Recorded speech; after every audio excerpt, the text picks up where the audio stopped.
It's the most wonder. Okay, everybody, welcome back. I just wanted to nullify any uncouth Christmas dispirit we might have appeared to have had in the last episode. Yo, this is a very average start. 922Q and DBC. I don't even want to think about what this looks like. Yeah, it looks like a man with jowls and a very long nose. Agreed. I've never agreed more, honestly. 4.15 damage is the highlight right now. Speed's fine. HP is good and a good mix. Rate of fire could use a little bit of work, but it's not nearly as bad as, what we started with last time. Which was, pretty heinous rate of fire. Not very good damage, but came together in the clutch. When the run got tough, the run got going. Sack of Sacks is also good. I would give this like a 7. I think this is a well-deserving 7 out of 10. Mostly for Sack of Sacks and our DPS. But anyway. I was like, wait, did we create the fire or did he create the fire? How on earth are we going to create the fire? What, are we going to rub 2 sticks together? Flip the hourglass over and over really fast? I don't think so, buddy. Let's finish our exploration of this floor before we fight the boss.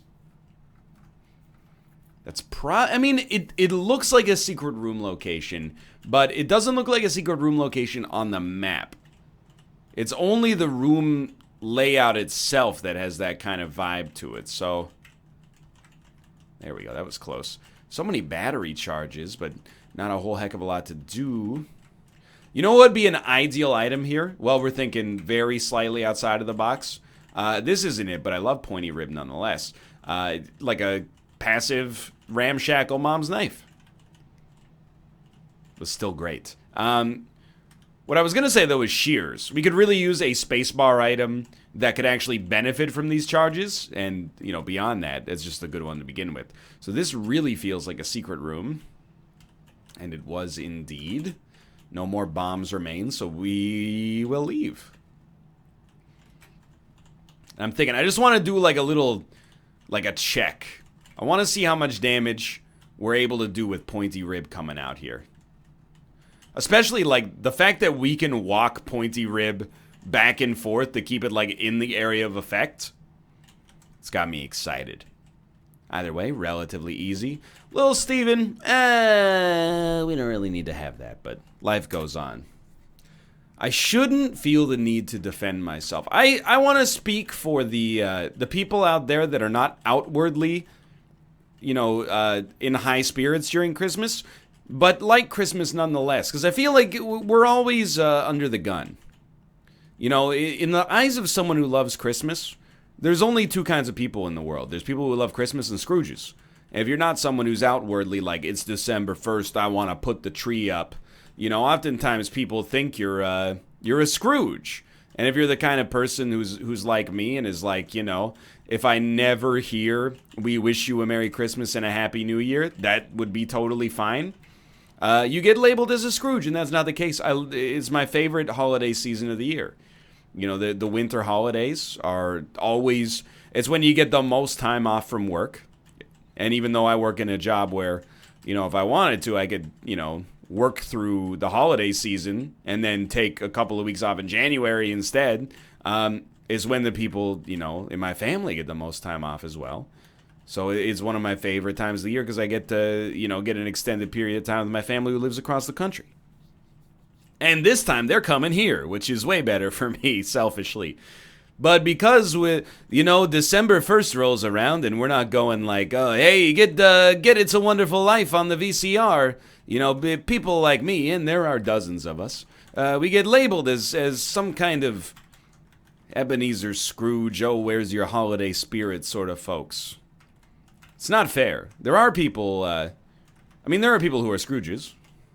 They don't like the holiday season at all, and that's fine too. It's not really any of my business. And then there's people for whom the holidays are a particularly hard time, and that's valid as well. I'm just speaking for those of us who, as a result of not being outwardly positive about everything related to Christmas, we gotta fight the notion that we're Tim Allen from Christmas with the Cranks at all opportunities. Like, I watched Christmas with the Cranks. It's a terrible movie. It is bad enough to be so bad it's good. If you're into those kind of movies, I would recommend watching it because it's just baffling to watch all of these professionals have to pretend that they're acting in a serious movie. Not a serious movie in that, there's real things that happen in it, but a serious movie as in like one that's made to be successful and tell a story. Yo, this is insanely good. Regardless. Tim Allen is painted as a total jerk in that movie. What's his sin? Instead of throwing a Christmas party, his daughter's away at like her first year of college or something like that. He's like, what if we went on a cruise instead? We've never gone on a vacation together, just you, me, and nobody else. And he's painted as the bad guy in that movie. Now, he does do some other stuff in that movie that is not... I mean, like, he willfully ices the sidewalk outside of the front of his house so that Christmas carolers and other well-wishers and revelers will slip. That strikes me as something that, honestly, has legal recourse for him to be quite concerned. So, Luther Crank, please expect to hear a call from my attorney at some point in the fictional Marvel universe. But, I'll go out and say I like the holiday season a lot. I like Christmas. There's a couple things related to Christmas I'm not such a huge fan of. Most Christmas movies, there are a couple of exceptions. Here's the way: Planes, Trains, and Automobiles. Can't remember if that's a Christmas or a Thanksgiving movie, but I'm inclined to include American Thanksgiving as in the rough time frame of Christmas. I think that's like my favorite Christmas movie ever made. Now, what about A Christmas Story? Used to love it. Have seen it probably... I used to watch it every year, and that's part of the reason I don't like it so much anymore. And then beyond that, there came a point after having watched it every year where the television network known as CBS... we'll hold that, I guess. The television network known as TBS... Did I say CBS? I meant TBS. Started doing 24-hour marathons of A Christmas Story every Christmas day. And I would go to my grandparents' house, and they would just have the TV on to TBS all day. So if watching a movie 20 times by the time you're 18, that's enough to make you sort of hate it, maybe. And then, although it didn't do that for Austin Powers, The Spy Who Shagged Me, but regardless, be that as it may, try watching it, ambiently in bits and pieces, Rashomon style, like maybe as many as 6 or 7 times within a single day. That, and it's not fair to the movie, but the context surrounding the movie has kind of ruined it for me. And there's Scrooged. Scrooged is fine. Elf, I think, is pretty good. Bad Santa, for the more subversive amongst us, not so much for the kiddos, but you get the idea. There's some okay ones, but I reserve most of my ire for Christmas music because I really think that most Christmas music is dated and not very good and repetitive and hasn't changed the playlist at all since, 1971, except to add Mariah Carey's modern classic, All I Want for Christmas Is You. Actually, that's not... Some of them now, they used to ironically play Last Christmas by Wham, but now they, unironically play Last Christmas. Last Christmas, I gave you my heart, and the very next day, you gave it away. Anyway, you get the idea. The worst part of Christmas for me is Christmas music. Decorations, the stockings were hung by the chimney with care in hopes that St. Nicholas soon will be there. Boughs of holly everywhere, fa la la la la la la la la. It's just having to endure every retail establishment on earth. And if you work in a retail establishment, I feel so much worse for you. Unless you're a Christmas lover, in which case, it probably rules, right? I'm just saying. No other genre of music gets a whole month where it owns the airwaves. And if I was to choose one on merit alone, it would not be Christmas music. But I'm trying not, again, not a Grinch. Holiday itself, no problem. I don't even have a problem with the commercialization of the holiday itself, When I was a kid, people would be like, I hate gift cards. And I was like, yeah, me too. And then when I got a gift card, I was like, thank God it's a gift card. I can buy whatever I want. I do think the gift certificates are... I don't want to buy gift certificates for anyone in my family, but I did like receiving them, I'll admit. I would have rather just received cash, which I think is the principal argument against gift cards.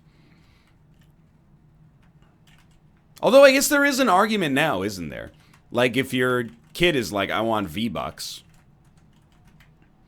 you're going to give them a gift card for the Epic store, right? You're not going to give them... what are they going to do with $50? They're going to go to the bank and then put it in their bank account and set up an e-transfer to get $50 worth of V-Bucks? Seems a little bit ridiculous. I guess there are some situations in which it makes sense. I'll admit. Amnesia. We still got one more item room to find, don't we? I believe so. But, you know, when I was a youngster, we didn't have these fancy digital distribution services, so you would get a gift certificate for HMV, a record store. And you would go in and be like, I got a $20 gift certificate to HMV. How much is the new Wilco album? And they would be like, $65, because we only sell, you know, one copy a year. And you'd be like, okay. Sometimes, though, you could really make your money work, because, like, they used to have these, like, 2 for $10 deals. And CDs were expensive, man. If you didn't have to interface much with purchased music in that era, you were, consider yourself lucky. You know, you like a Backstreet Boys song on the radio, the CD is going to cost you $20. Canadian, at least. I had a lot of really, really good albums that 2 for $10 sale. Talking Heads, Remain in Light, The Who, Who's Next, My Bloody Valentine, Loveless. There must have been one more. I can't remember what it was, but it was definitely from the Pitchfork Pantheon.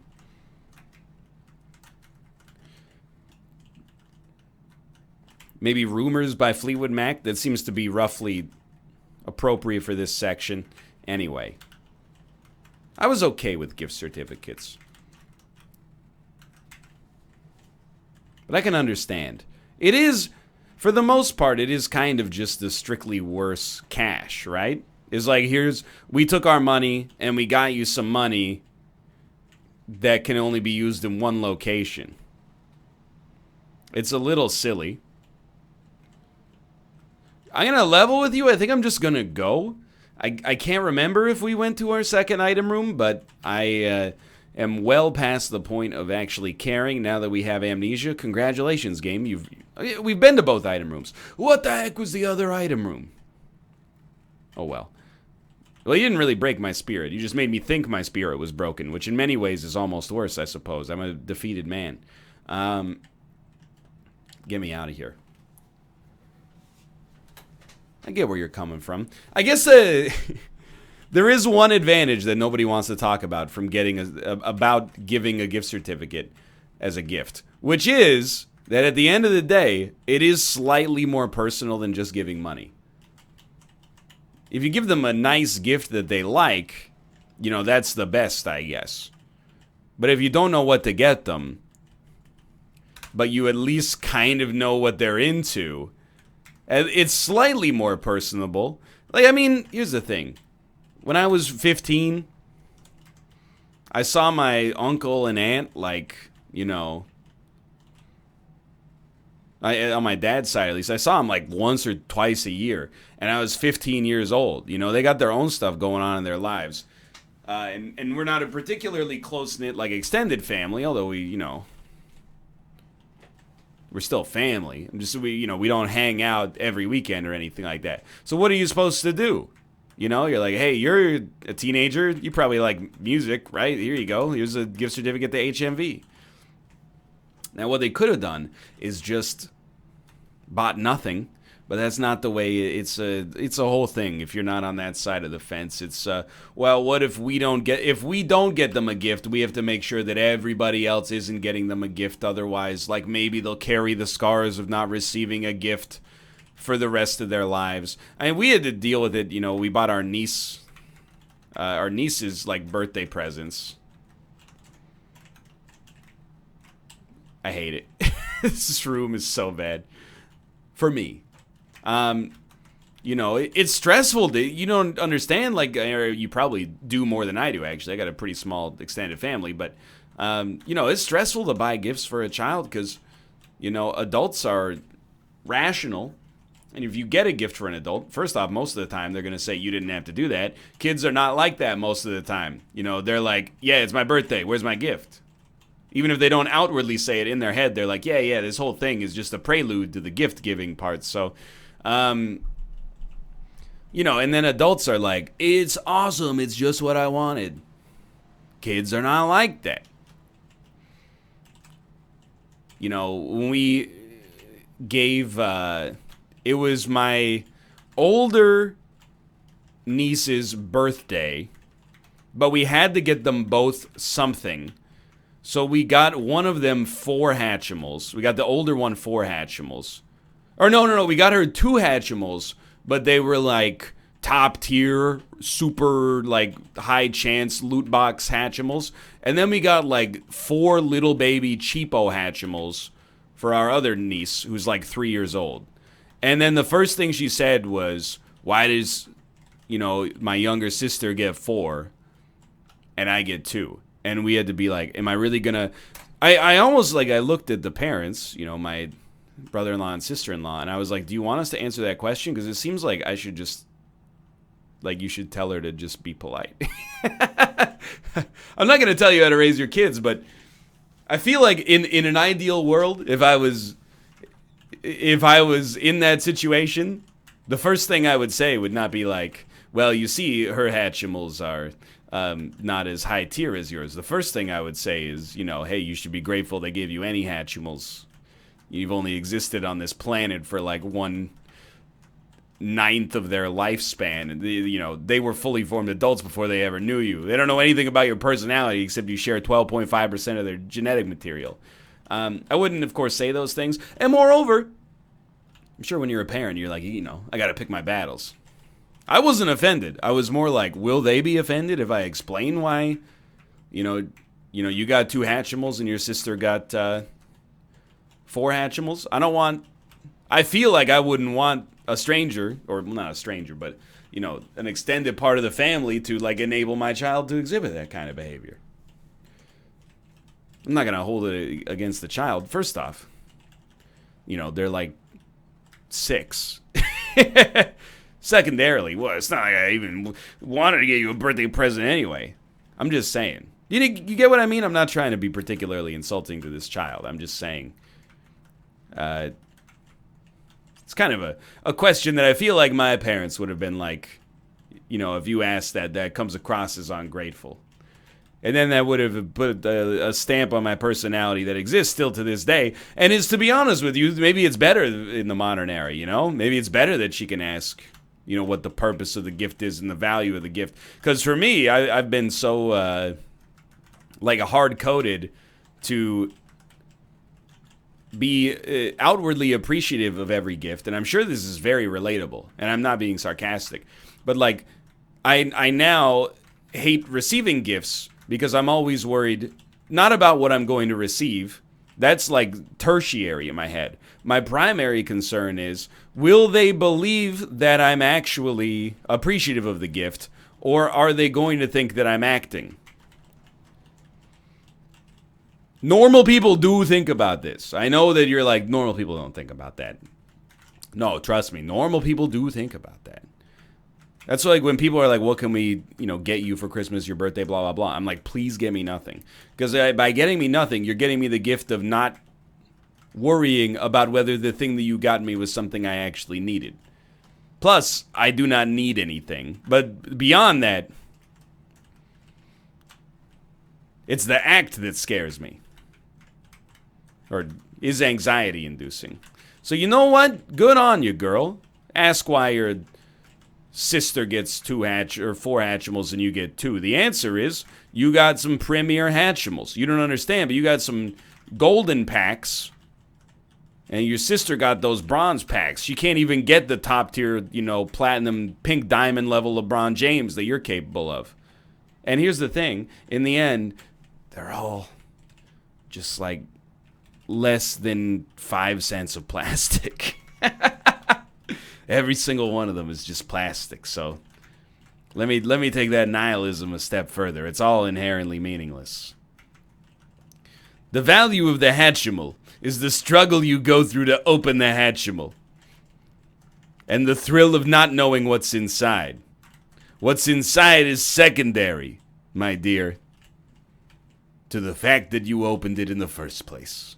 So we're going to suck up the second key piece. Not because we don't want it, but because we don't need it if we have get out of jail free. And I want some stats, because our run, I mean, it's about a tiers upgrade shy of being like a genuine 7 out of 10 in keeping with where it started. We can get there. I think we should win easily. Basically like a high-speed flying Ludo. Unless your Ludo damage is truly awful, you're probably gonna be fine. Sorry, I had like this, I must have like slept and bit my cheek a few nights ago. Do you guys get that? I have like a seam in my cheek right now. And it rubs up against my teeth, and it's a whole thing, and so like in between every video I just like close my mouth and blow out my cheeks really hard, and it feels amazing. It's like stretching this weird folded part of flesh that isn't supposed to be there in the first place. I don't know, when you sleep, your body does weird things. At least once a year, I feel like everybody wakes up and is like, oh, why is my neck on backwards? Or like, you know, why does my back have more pain than I've ever ambiently felt in my entire life? And your body's like, oh yeah, well, you were sleeping, we dreamed that you were skiing and you fell, so we caused you to twist up, and then you fell asleep again, so you were in REM sleep, so you were paralyzed, you couldn't move, you just kind of got stuck like that. Sorry.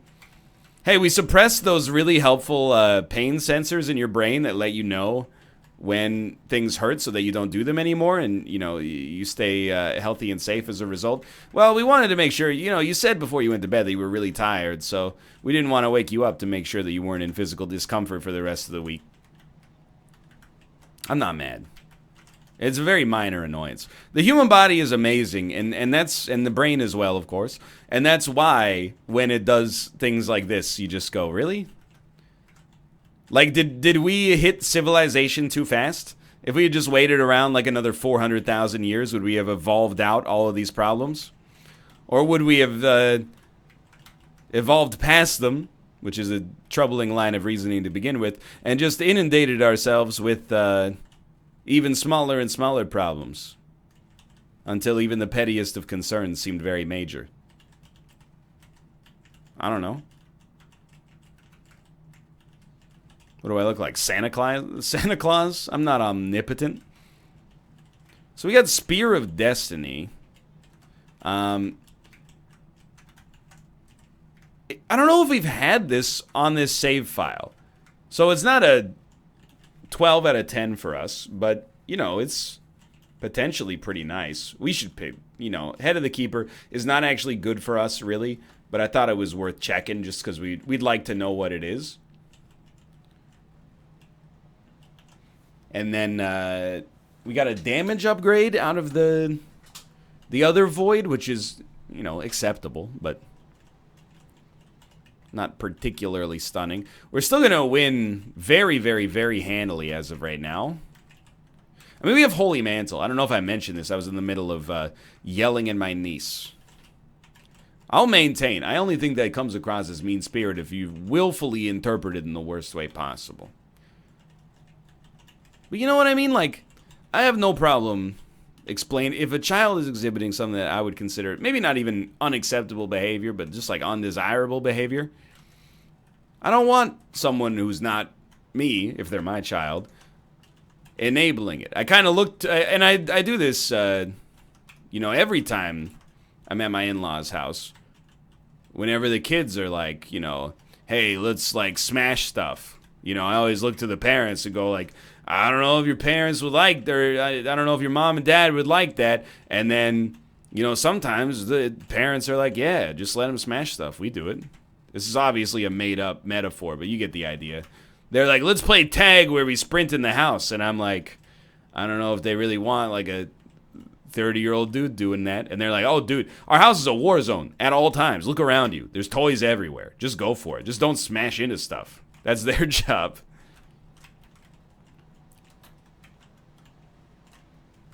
I don't know.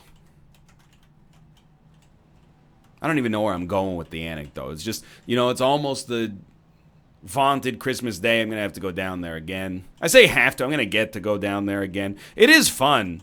It's just exhausting. Plus, last time I went down there, I got sick. And I realized that my frail nerd immune system is not equipped to handle, you know, children right now who are just... And it's not their fault. You know, they're just incubating all sorts of diseases because they're interacting with, you know, other people that are picking their nose and not washing their hands all day. Maybe that's why they never get sick. I got to give it a try. Bullet Ball Extreme. It'll catch your eye. So this has turned out to be a very, very fast run as well.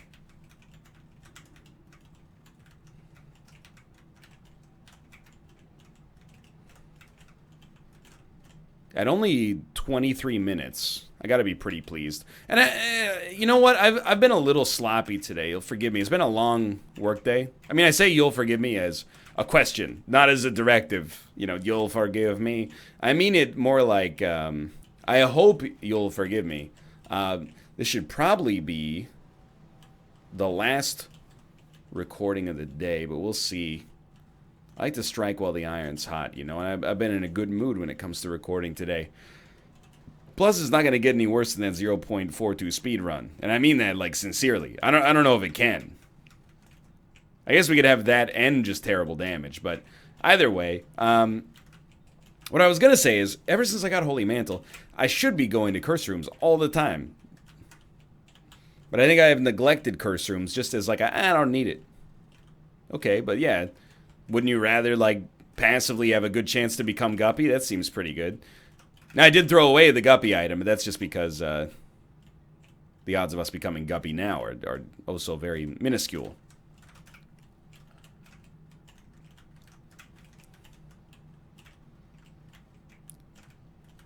I mean, we haven't been hit in a long time. I guess that's what you need with Holy Mantle. You don't need the most damage in the world, although it would be nice. You just need so much damage that realistically, no room can hit you twice before you make it impossible to get hit the second time. Either by killing every enemy, or by killing enough enemies that, you know, if you get hit, like, what are you doing? So... probably should not do that, but it did get us through one phase extremely quickly. We do have, no, we have normal bombs. I guess we'll just, like, abuse Lump of Coal as much as possible. Stand as far away as we can. I mean, he's melting pretty good. It's gonna make the Mega Satan fight a little annoying, but at least we'll probably handle the Mega Satan fight like, that was such a dumb place for me to stand. Like, I think we'll... open the chests, maybe try to get a full charge, because it's basically an all-stats upgrade, if we use Void at least. Like, what do we want here? Absolutely. Absolutely. Absolutely. Absolutely not. So I guess we'll suck it up there. And we'll try to get one more full charge, then we'll use our get-out-of-jail-free card. And I'm not using it yet, because I don't actually know if the door stays open. Pretty embarrassed to have been hit twice here.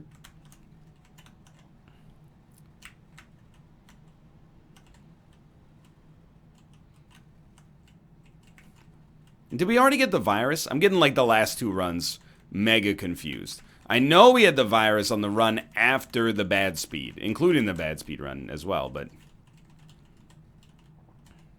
oh, let's go! Okay, it was definitely worth it. And actually, I was going to complain, but I thought it might come across a little petty. I was like, our DPS is low enough that I think against Mega Satan, like, it's going to be a little boring.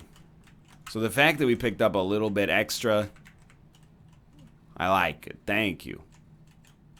Seraphim is also really good. I don't know how often we're going to use it. We definitely had that on our last run as well. Well, this was definitely a good decision. We have nothing, like, very useful in Void. I think we have the Hourglass, so I'm really not going to throw away an all-stats upgrade just to take advantage of that. We're just going to stand on the other side of the map.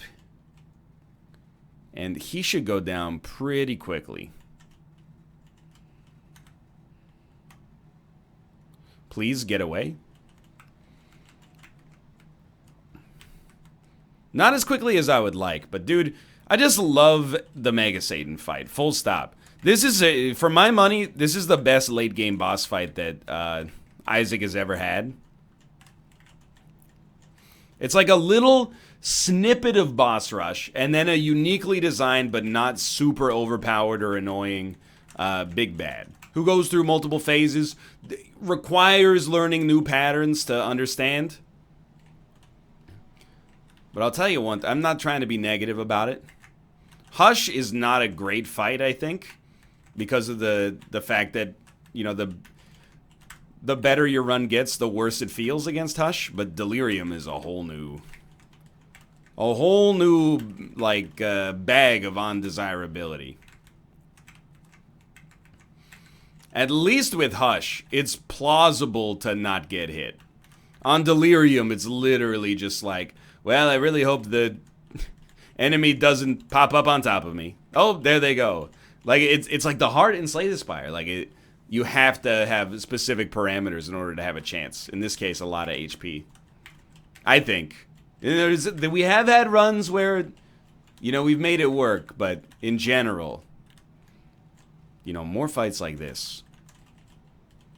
That's the number one thing I want out of Isaac. It used to be more items, more enemy variety. That stuff's all fine. Like, the enemy adds in Booster Pack 5 added a lot. You know, they added genuine frustration with some of the rooms and challenge again that hasn't existed for some of these rooms for quite some time.